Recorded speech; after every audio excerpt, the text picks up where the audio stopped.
His Divine Grace A.C. Bhaktivedanta Swami Prabhupada. The movement he started is now known to millions around the world, yet he himself remained in the background.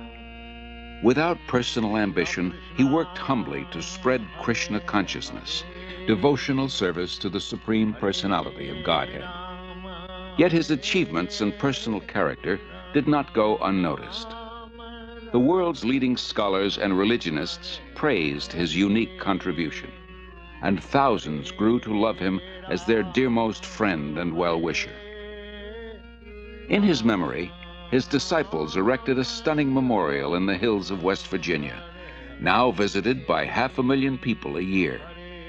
In this and many other ways around the world, Srila Prabhupada is offered expressions of love by those whose lives he most deeply touched.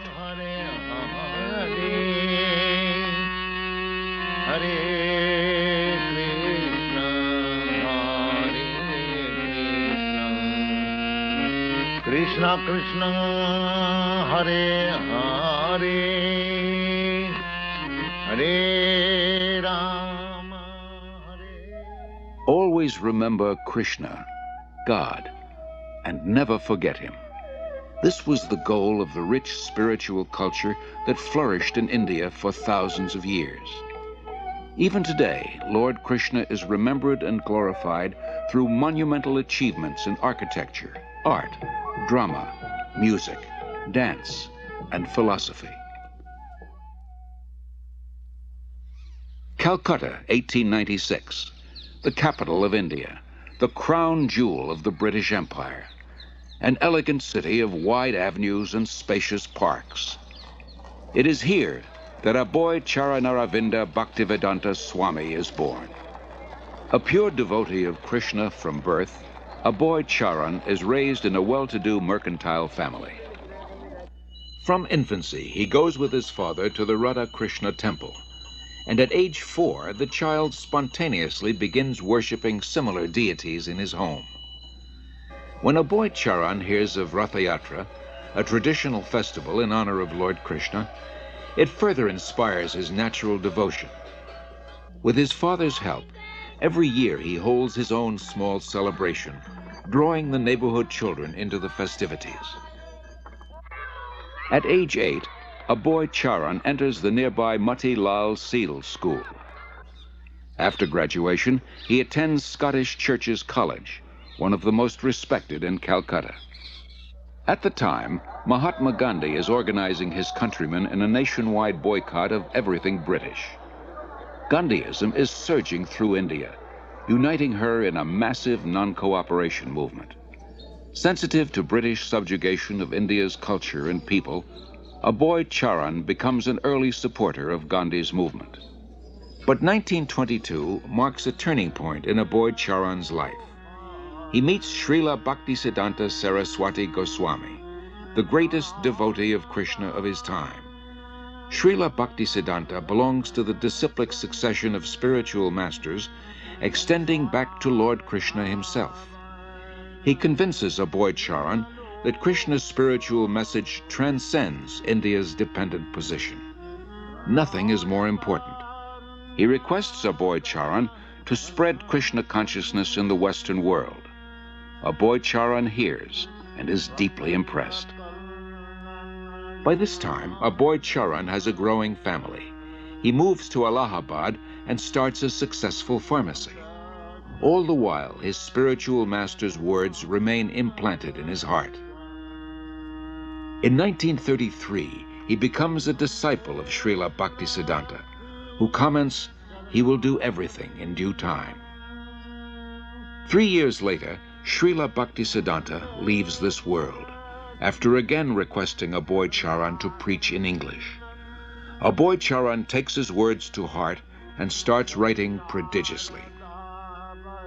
In 1944, he single-handedly begins publishing and distributing Back to Godhead, a fortnightly. The first issue addresses the crisis of war. The Second World War within 20 years is scourging the earth. Back to Godhead points out that people throughout the world want an end to war. But so often they want God's kingdom without God, and they cannot have it. All our plans will be doomed to failure by our own selfishness unless we turn to God. After the war, a boy Charan moves to Jhansi and founds the League of Devotees. He prepares a charter for an international organization, its members dedicated to a peaceful, God-centered life. Acharya Prabhakar, his first disciple, remembers. शिक्षा लेने के लिए, दीक्षा लेने के लिए उन्होंने प्रश्न किया. He was always teaching Krishna consciousness, and people came to him for knowledge. After hearing from him, many wanted to become his disciple. He told them, "I can make you my disciple, but first you please chant the names of God and give up cigarettes, meat-eating, illicit sex, and gambling." But few people would agree to give up these habits. Then he said, "Indians are imitating the Westerners. I will make disciples in the West. Then when the Indian people see Westerners following religious principles, they will also follow." Following tradition, at age 58, a boy Charan retires from family life, and 5 years later accepts the renounced order. He is now known as A.C. Bhaktivedanta Swami. He lives alone in the historic medieval temple of Radha Damodar in Vrindavan, engaged in deep studies and writing. It was in Vrindavan that Lord Kṛṣṇa revealed his pastimes 50 centuries ago, and saintly persons throughout the ages have worshipped this land as the most sacred on earth. Unlike other holy men who live there, Bhaktivedanta Swami is not thinking of retiring. For him, Vrindavan is a source of inspiration, an ideal place to chant, worship, and write. Here he begins work on his life's masterpiece, translation and commentary on the monumental devotional classic Srimad Bhagavatam. Bhaktivedanta Swami calls it a cultural presentation for the re-spiritualization of the entire human society. But often he leaves Vrindavan to print his magazine and books in nearby Delhi. Traveling takes time and tolerance, but Bhaktivedanta Swami accepts it as part of his spiritual mission to broadcast devotional service to Lord Kṛṣṇa. He writes, "Our leaders have carefully set aside the treasure house of India's spiritual asset, and they are imitating the Western material way of life. But people are more unhappy than ever before because of the exclusion of the most important part of life, the spiritual aspect." In Delhi, Bhaktivedanta Swami personally distributes copies of Back to Godhead, and with small donations, struggles to maintain the publication. He regularly sees Surendra Kumar Jain, a printer. It was somewhere in the month of February 1956 that I first met Prabhupada. He came to my press for getting the magazine printed, Back to Godhead. I found that it was not very easy for him to collect money. He would come to the press practically every day, and after the printing was done, he would do everything himself. But he was a dedicated person, a very committed person. And at the times when he was not in a position to pay the bills, I would ask him, "Why are you running this? Why don't you stop it?" He would say, "No, it is my mission. And one day, Surendra Kumar, you will see that I will succeed in my mission." By 1964, Bhaktivedanta Swami completes 3 volumes of Srimad Bhagavatam.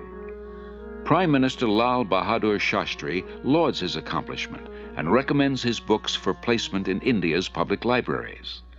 Sumati Morarji, chairman of the Scindia Steamship Company, gives contributions for printing Bhaktivedanta Swami's books and arranges for his passage to America. And he used to come every evening. And one day he said that he would like to go to America. I was surprised. I said, "Swamiji, don't go there. You are too old to go, and it will be too cold for you." Still he insisted. So I said, "All right." So I made arrangement for him to go by Jaladuta. On way, while he was passing through Suez, that day was Lord Kṛṣṇa's birthday, and he gathered all the people on board the ship, all the crew members, officers, and recited some shloka, and then some prasad was distributed to them and all that. Bhaktivedanta Swami, a lone mendicant, 70 years old, traveling halfway across the world. His only resources, the message he carries and his unflinching faith. The voyage on the Jaladuta proves a great trial. Bhaktivedanta Swami endures seasickness and then suffers severe chest pains. In 2 days, he has 2 heart attacks. If another comes, he thinks he will surely not survive. But gradually, he recovers. He writes, "I feel today better, but I am feeling separation from Vrindavan. I have no qualification, but I have taken up the risk just to carry out the order of my spiritual master." September 17th, 1965. The Jaladuta arrives in Boston Harbor. On board, Bhaktivedanta Swami writes, "My dear Lord Kṛṣṇa, you are so kind upon this useless soul, but I do not know why you have brought me here. Most of the population here is absorbed in material life. How will I make them understand your message? I can simply repeat your words, and if you like, you can make my power of speaking suitable for their understanding. I have no devotion, nor do I have any knowledge, but I have strong faith in the holy name of Kṛṣṇa. I have been designated as Bhaktivedanta, devotion with knowledge, and now, if you like, you can fulfill the real purport of Bhaktivedanta. Signed, the most unfortunate, insignificant beggar, A.C. Bhaktivedanta Swami." Bhaktivedanta Swami first stays in Butler, Pennsylvania, in the home of a friend's son, Gopal Agarwal, and his wife Sally. The Swami was a friend of my husband's father, Mr. Agarwal, in Agra, India. And he asked me to sponsor the Swami, and that's what I did. And that's why he came to our house in the middle of the night one night. He stayed with us for a month in Butler. And I learned, over the time, I learned to love him as I would a father-in-law. He was a very sensitive and kindly type of person. He was indeed one of the most unusual men I've ever known in my life. The Swami came with so few possessions. He came with the clothes he had on his back. He had a typewriter, and he had his books. And he had a bag of cereal. Imagine coming to a country on the other side of the world with so little, and yet he came with so much in himself. The Swami brought a pan with him in which he cooked his food, and in fact cooked our lunch too. Our little boy was only 6 months old when he came, and the Swami was there when Bridge first stood, and he laughed and laughed to see him stand up. When he laughed, he was just oceanic. He just seemed to take in the entire universe when he laughed, and he laughed a lot. I enjoyed my association for that 1 month with him about as much as I've enjoyed anything in my life. Although comfortable in Butler, Bhaktivedanta Swami thought the most important philosophy in the world, Kṛṣṇa consciousness, should be spread in one of the most important cities in the world, New York. He moves to 100 West 72nd Street.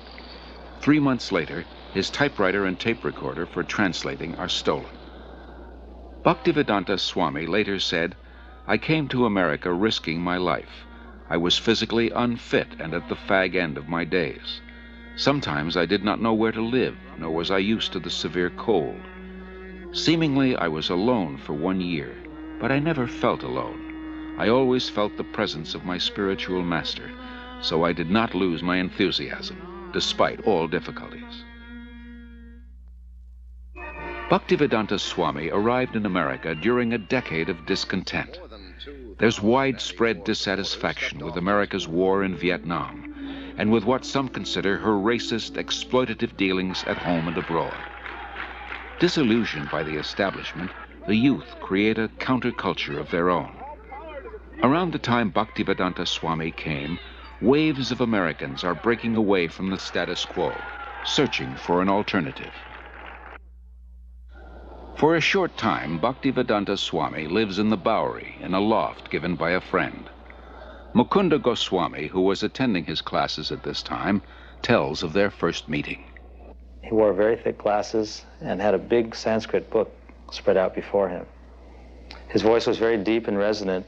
He spoke with great authority, and the Sanskrit shlokas he spoke were very beautiful, very melodious. He was obviously a very distinguished scholar, and I became very curious, almost astonished as to how someone of his stature, he looked very much like an aristocrat, could be living and residing in the Bowery, the Skid Row of New York. And afterwards, I approached him to speak. I was standing, and he was sitting on his small dais, so he was looking up at me, and he had the look of a very happy, innocent young child. And I could see that he actually had all the time in the world for me. He wasn't short of time. I asked questions, he would answer. Then after some time, he moved to a somewhat better neighborhood on 2nd Avenue. We helped him rent a small storefront there, and he had an apartment in the back. And within a few weeks' time, this little storefront on 2nd Avenue, on the Lower East Side of New York, which was then populated by thousands of young hippies, had been transformed into a beautiful Kṛṣṇa temple. Allen Ginsberg, I remember, began to come at that time. When he moved down the Lower East Side, I thought that was a stroke of brilliant social judgment, because traditionally, Swamis, yogis, Zen masters all moved uptown to the rich and were sponsored and funded by the rich, and you would find Krishnamurti living in elegant apartments on the Upper East Side, with drawing rooms and French furniture, and here was Bhaktivedanta, like in the depths of Calcutta, where the hippies were, and where the acid heads were, and the freaks, and the amphetamine heads, and the meth monsters. So it seemed like he was actually bringing some kind of ray of song and light to the right place, the lower depths where it was needed. And where, of course, the Glory side was the intellectual center in certain respects, in art and in advanced spiritual vibrations, particularly in the 60s. So it seemed historically just move on his part.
Told me about Love Celebration at Tompkins Square Park, which was last Thursday, or Thursday before last. And I knew I had been seeking a guru for a while. So Kṛṣṇa sent me there, and I was there. And after meeting some of the initiates, I knew that the Swami really had to be into something. I came here in America in September 1965. I was wandering in the street, and some of the boys saw me, and gradually they came to me. My mission is to preach the philosophy of Lord Chaitanya, chanting Hare Kṛṣṇa, Hare Kṛṣṇa, Kṛṣṇa Kṛṣṇa, Hare Hare, Hare Rama, Rama Rama, Hare Hare. This transcendental vibration will cleanse the dirty things of the mind. It doesn't matter what he is. This transcendental vibration is equally appealing to everyone without any question of language, nationality, creed, or caste. Because it is coming forth from the depth of the soul. Kṛṣṇa was all along preparing something, Bhaktivedanta Swami later wrote, and he brought you to me one by one, sincere boys and girls, to be trained in Kṛṣṇa consciousness. Now I can see that it is a miracle. Otherwise, one old man with only a few books to sell for barely getting food, how could he survive? What to speak of introducing a God-conscious movement in a materialistic society? For Bhaktivedanta Swami, these are happy days. Singing and speaking with the vigor of a young man, he brings the Hare Krishna movement into the public eye by chanting in the parks, by distributing Back to Godhead magazine, by holding free Sunday love feasts. Many are attracted. His hopes for the future expand without limit. The Hare Krishna movement has taken root.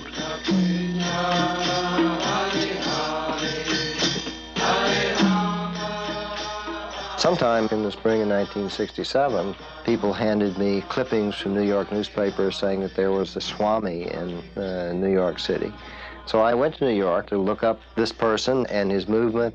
My first contact was with disciples apart from Bhaktivedanta Swami, and I was frankly somewhat disappointed by the disciples. They seemed to be not very informed about what they were doing. They were unclear about the whole thing. And yet they were terribly serious and terribly devoted to what they were about. And I couldn't put those two pieces together. You know, their confusion, uncertainty on the one hand, and their commitment on the other, until I met Bhaktivedanta Swami. And as soon as I met him, which was after several visits to the temple, I realized that this was the person who really made the whole thing go. But the impressive thing about that was it was never himself in the center. He never said, you should do this because of me. He always said, you should do this, and I should do this because of Kṛṣṇa. When he gave them instructions to do what they thought were impossible things, like he told one of the early disciples, go start a magazine. The guy had never had any contact with a magazine before in his life except to read one. And he said, how am I to do that? And Bhaktivedanta Swami said, Kṛṣṇa will help you. He was just astonishing in terms of the personal impact that he had on people, the way that he was able to give them confidence in themselves, but more importantly, give them confidence that there was a guide who was leading them and would give them the strength that they needed. Bhaktivedanta Swami does not belong to New York. He belongs to Kṛṣṇa. So when a few of his followers invite him to San Francisco, he goes and introduces the freewheeling youth to Kṛṣṇa, his ancient culture, his spiritual food, his eternal chant, the way to stay high forever. In the heart of the hippie movement, Haight-Ashbury, Golden Gate Park, and in the hearts of the hippies, the Hare Krishna mantra resounds with unimagined potency.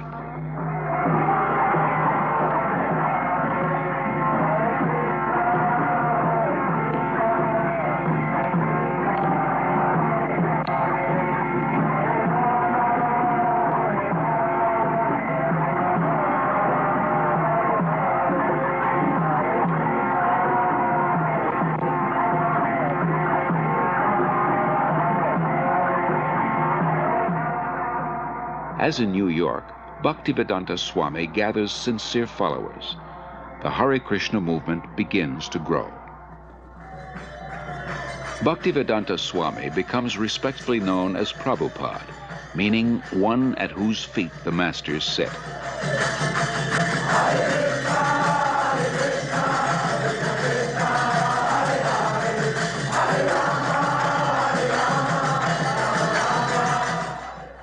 From Montreal, Prabhupada sends 6 disciples to open a temple in London. Yamuna Devi Dasi remembers.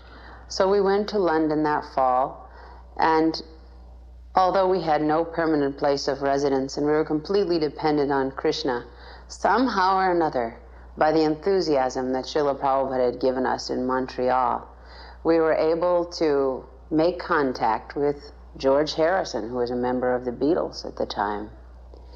And he was such a pleasant person to be with. He so much appreciated the Hare Krishna mantra that he immediately said, let's make a 45 record. So we'd cut a record, and he was very pleased with it, did a little background music on it, and it was released, and Apple organized tours for us. We went to Germany and France and had television coverage.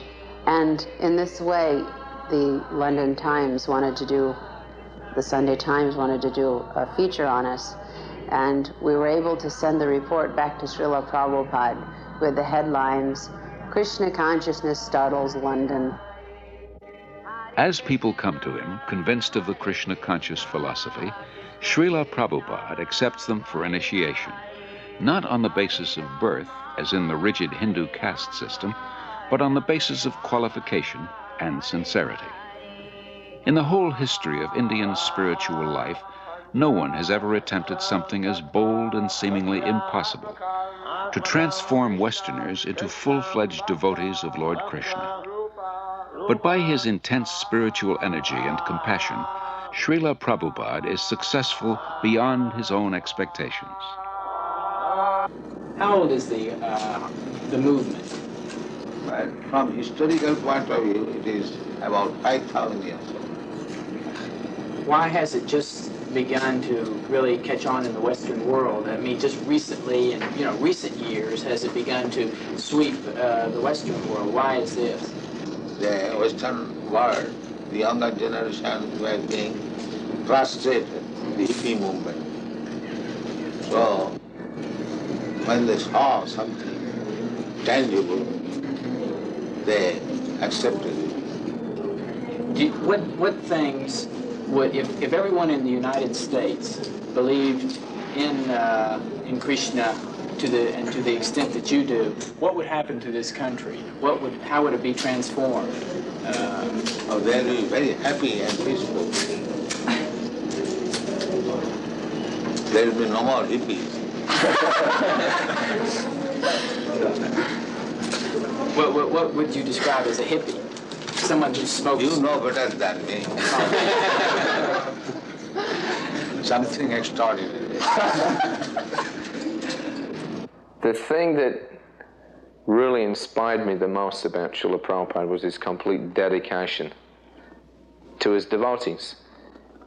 The thing that Prabhupada liked the best was to be with his disciples. It wasn't that he took on large amounts of disciples and then sat back and then just pushed them to do this and that and the other for himself. He did more for us than we ever did for him. And traveling with him personally, I got to see what a tremendous sacrifice he made for us. That even when he was ill, he would still preach. He would still be concerned. He would still be asking after how things were going in the society that he created, how were individual disciples doing. He always had time also to look to our personal needs. He was very concerned. Prabhupada wasn't aloof. All he really wanted was us to reciprocate the love that he gave to us. And if we reciprocated, he would give us more. So my personal experience with Srila Prabhupada was that I found in him a person that I could actually genuinely, fully give myself to. In Srila Prabhupada's eyes, Krishna consciousness is not an armchair philosophy or a part-time religion. It is a way of life, a transcendental culture that can end man's political, economic, and social problems. To realize his vision, Srila Prabhupada circles the globe 14 times in 12 years, inspiring his followers and discussing Krishna consciousness with all interested persons. His door is open to everyone. Actually, nothing is private property. Everything belongs to God. Rather, we have stolen God's property and claiming my property. Then in Australia, the Englishman came here, but is that the property of the Englishman? It was there. America, it was there. And when everything will be finished, it will be there. In the middle we come and claim, it is my property and fight. To revive the Krishna conscious tradition in its full richness, Prabhupada envisions God-centered, self-sufficient farm communities based on the principle of plain living and high thinking. The first such community begins on 133 acres in the hills of West Virginia. Prabhupada calls it New Vrindavan, after Krishna's place of pastimes in India. In 1972, Srila Prabhupada begins a Krishna-conscious primary school system in Dallas, Texas. Srila Prabhupada very practically introduced a primary school system to teach children self-realization along with regular studies. This means that the Gurukul system is unique in that the educators are themselves free of vices. We could hardly find an institution where the faculty members are free of loose sexual relationships, intoxication, smoking, although they may have good credentials academically. That would be rare to find. But in Krishna consciousness, the teacher must also be on a platform of pure devotional service, because the children are very impressionable and they'll learn whatever their educators are actually doing, not just what they're saying. So these were some of the principles that Srila Prabhupada introduced in Gurukula. Srila Prabhupada gradually trains his disciples in the time-honored tradition of deity worship to help them advance spiritually. He explains, "I have introduced this system of deity worship among the non-believers, the atheists. Krishna cannot be understood with our present senses, but by his kindness he agrees to personally appear as the deity to accept our service. When we are attracted to the beautiful form of the deity, we will forget our attraction for material things. And as we serve the deity, we will develop pure love of God. Then our lives will be successful."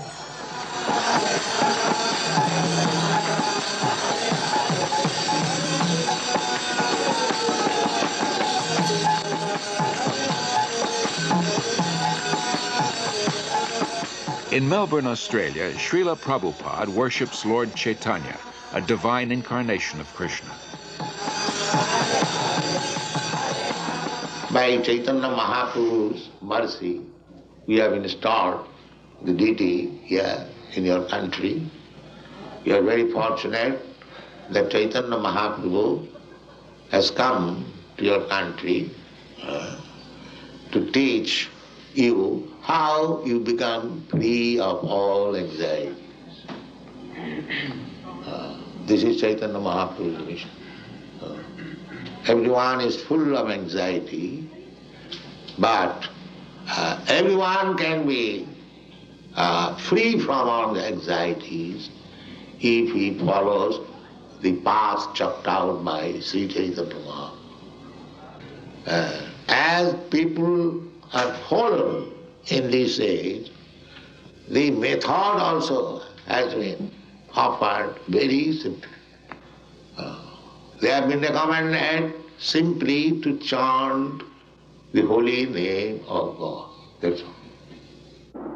For 5 years after first arriving in America, Srila Prabhupada presents Krishna consciousness primarily to Westerners, from housewives to hippies to heads of state. Then, in November 1971, after a world tour, he returns to Delhi with some of his followers. The mayor receives him with the fanfare that greets a homecoming patriot. Prabhupada quotes Lord Chaitanya, "It is the duty of those born in India to benefit others by spreading Krishna consciousness. This is India's greatest glory, her unique gift to the world." 30,000 Indians gather nightly at the Delhi fairgrounds to see the Western devotees and hear Prabhupada speak.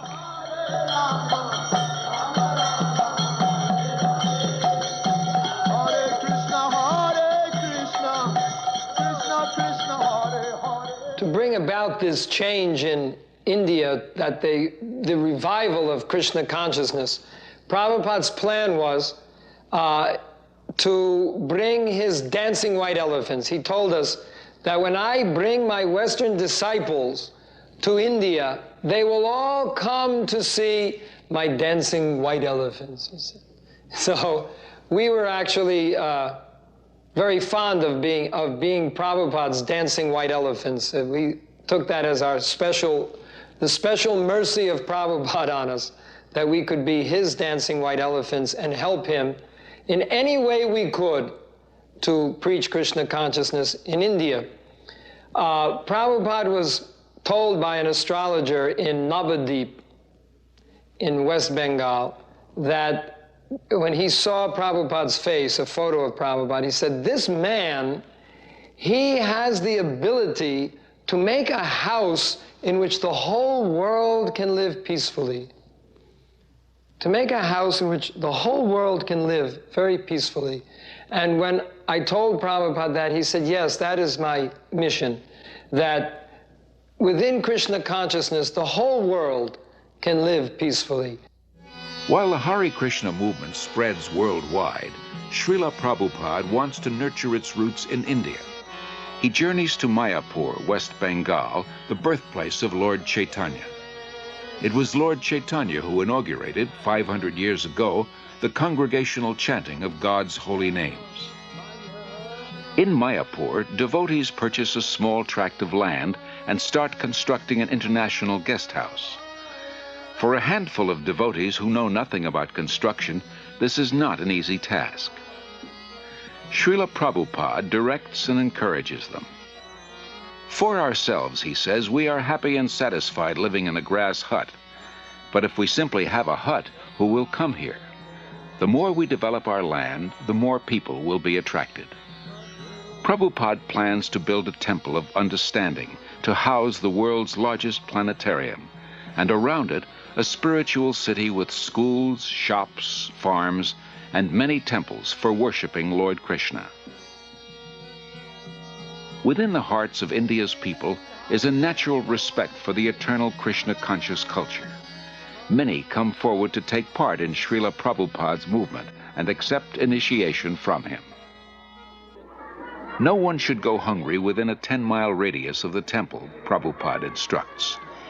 In March 1972, devotees start the ISKCON Food Relief Program, distributing prasad, vegetarian food offered to Lord Kṛṣṇa. As the Mayapur project develops, Prabhupada invites his disciples from 6 continents to join together yearly on the anniversary of Lord Chaitanya's appearance. Prabhupada wants them to be purified and inspired by remembrance of the Lord in his holy land. In Vrindavan, Srila Prabhupada treats his followers to a guided tour of the holy places and personally relates Lord Kṛṣṇa's pastimes. The devotees relish a bath in the sacred waters of the Yamuna River.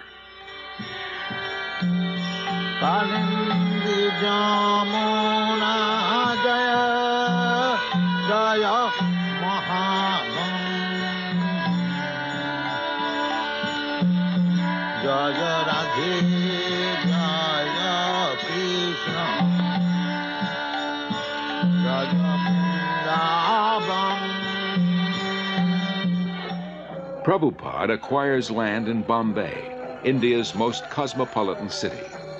Although he has only a hut for a temple, Prabhupada envisions an international cultural center.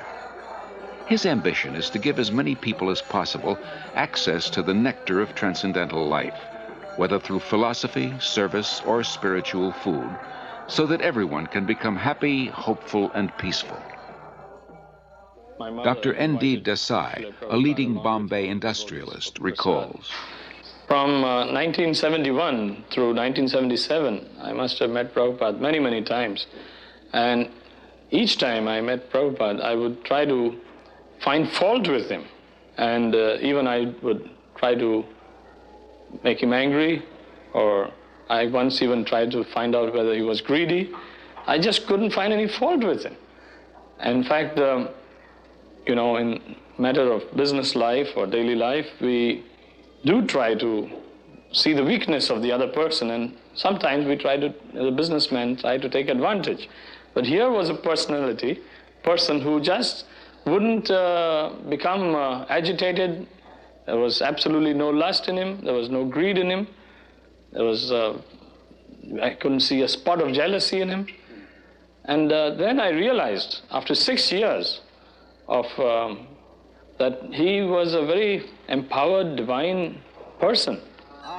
Gradually, Srila Prabhupada says, I am seeing all my dreams being fulfilled.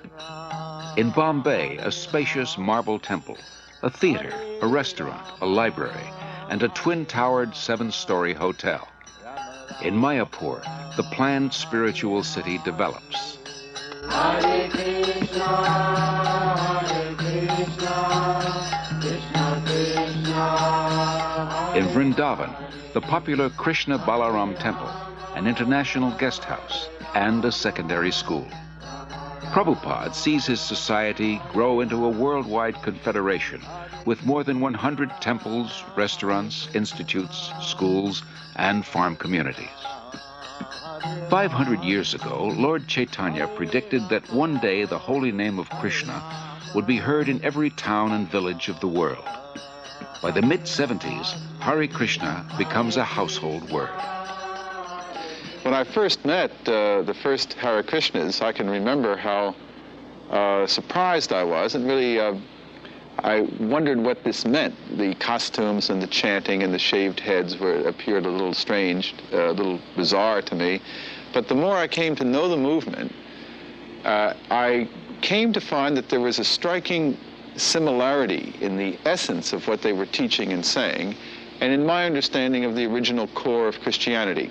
That is, living simply, not trying to accumulate worldly goods or profit, living with compassion toward all creatures, sharing, loving, and living joyfully. I am impressed with how much the teaching of one man in the spiritual tradition that he brought has impacted itself into the lives of so many people. So in my own view, his contribution is a very important one and will be a lasting one. As a child, Srila Prabhupada celebrated Rath Yatra near his home in Calcutta with his playmates. Years later, he is still celebrating the Rath Yatra festival, but now on the main streets of 20 large cities around the world, and with hundreds of thousands of disciples and guests.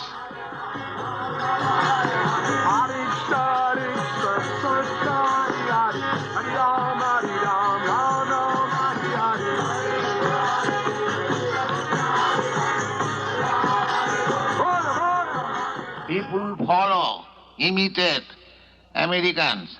I am traveling all over the world. Everywhere I see they're trying to manufacture this skyscraper building, imitating your country. So, if you kindly become Krishna conscious and chant and dance in ecstasy, emotional love of God, the whole world will follow you and it will be Vaikuntha. There will be no more trouble. Thank you very much. Hare Krishna,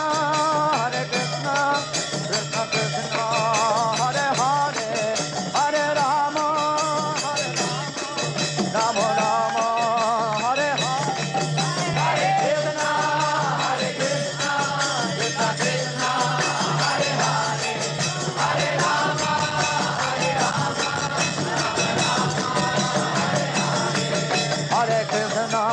Hare Krishna, Krishna Krishna, Hare Hare, Hare Rama, Rama Rama, Hare Hare, Hare Krishna, Krishna Krishna, Hare Hare, Hare Rama, Rama Rama. Whether before huge crowds or a few disciples or alone, Srila Prabhupada's mood of devotion prevails. Radhey Boli Hari Jai Je Gauranga Nam Nae Haro Hare Premodaye Radhey Boli Hari Jai Gauranga Gulate Jhure Nitya Lila Tare Jhure Gauranga Gulate Jhure Nitya Lila Tare Sejana Bhakti Hari.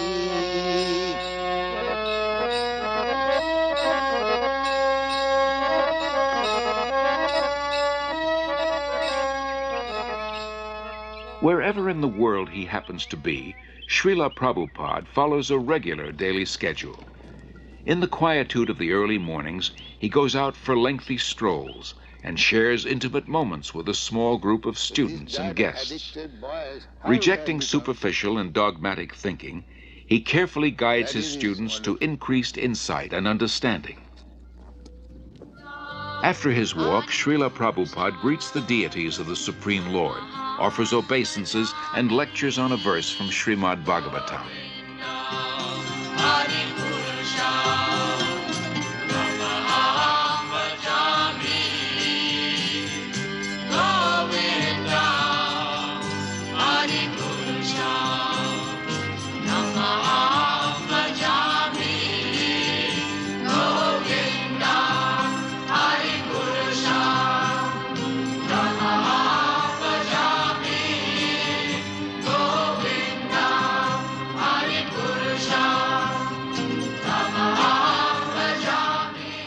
So you may have $2 million, I may have $10, you may have $100.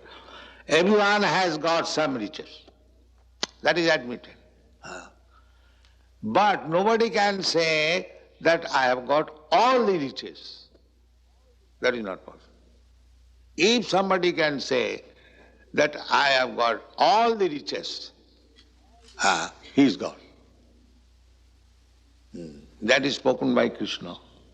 Nobody has said in the history of the world. Kṛṣṇa says, Bhoktaram Jaggadhamatham Sarvaloka Maheswaram. I am the enjoyer of everything. And I am the proprietor of all the universe. Who can say that? That is God. In the afternoons, Prabhupada meets with guests. Here in Los Angeles with scholars of religion. Your pride, your property, your family, your bank balance, your skyscraper building, all taken out. That's finished. Got out. This is God.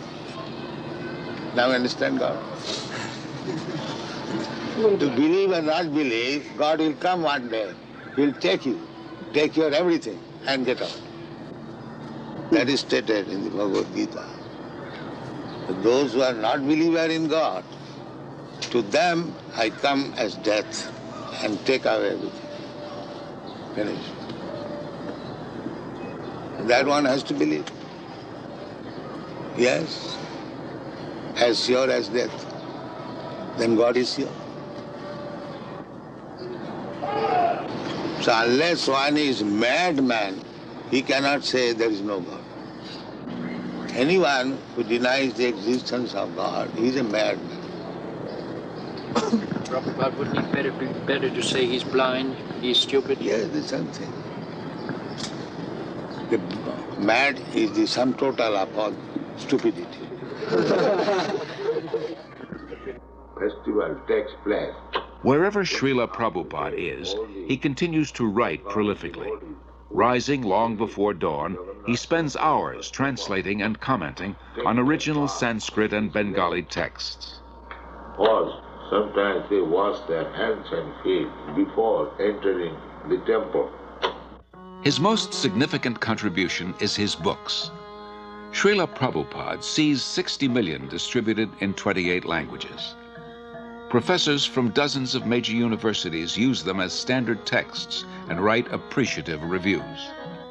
He also did a very important work in introducing to the Western world for the first time the devotional philosophy of Sri Kṛṣṇa Chaitanya.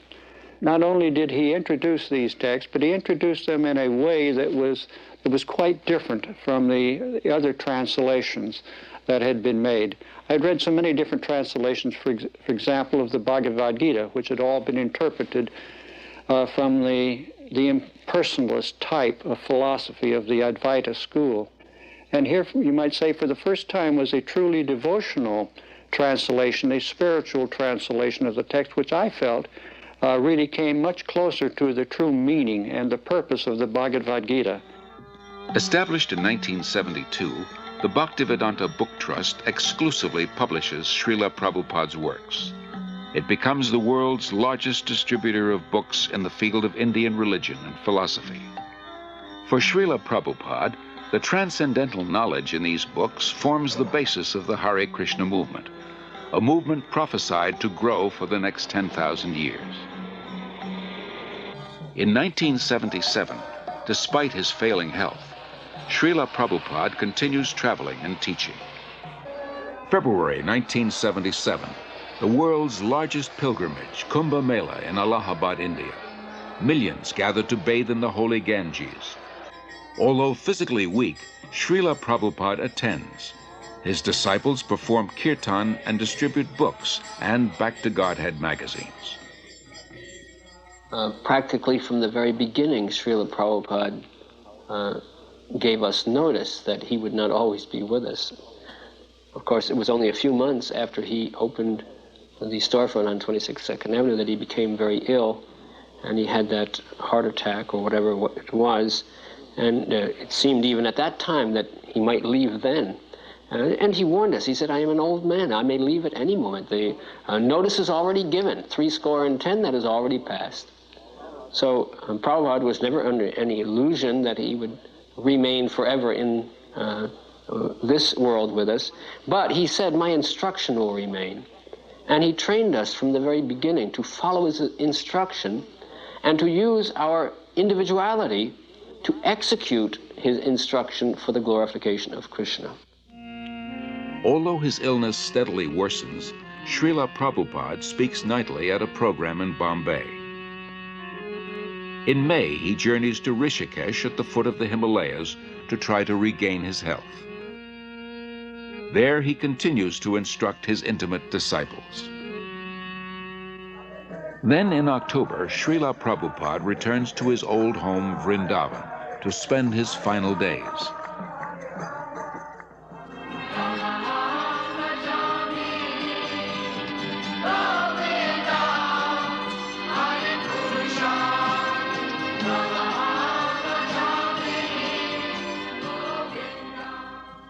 Even though he is physically incapacitated, Srila Prabhupada's intellect remains clear. He continues dictating translations and comments on his life's work, Srimad Bhagavatam, until days before he departs from this world. Everything is active, moving by the supreme desire of Krishna. This consciousness is Krishna consciousness. November 14th, 1977, His Divine Grace A.C. Bhaktivedanta Swami Prabhupada passes on.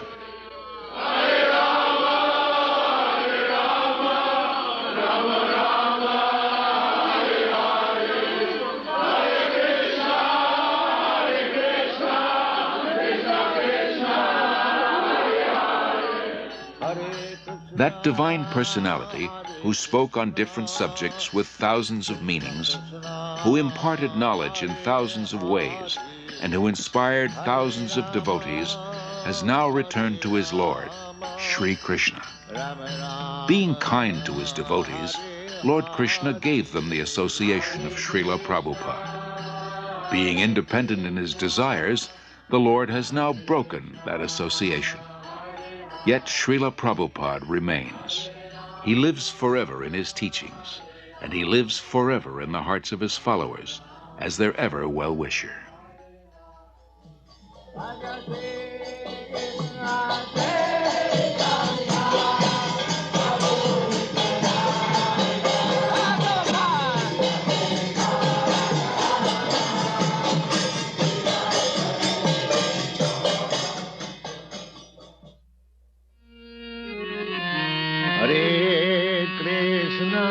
Hare Kṛṣṇa, Kṛṣṇa Kṛṣṇa, Hare Hare, Hare Kṛṣṇa, Hare Kṛṣṇa, Kṛṣṇa Kṛṣṇa, Hare Hare, Hare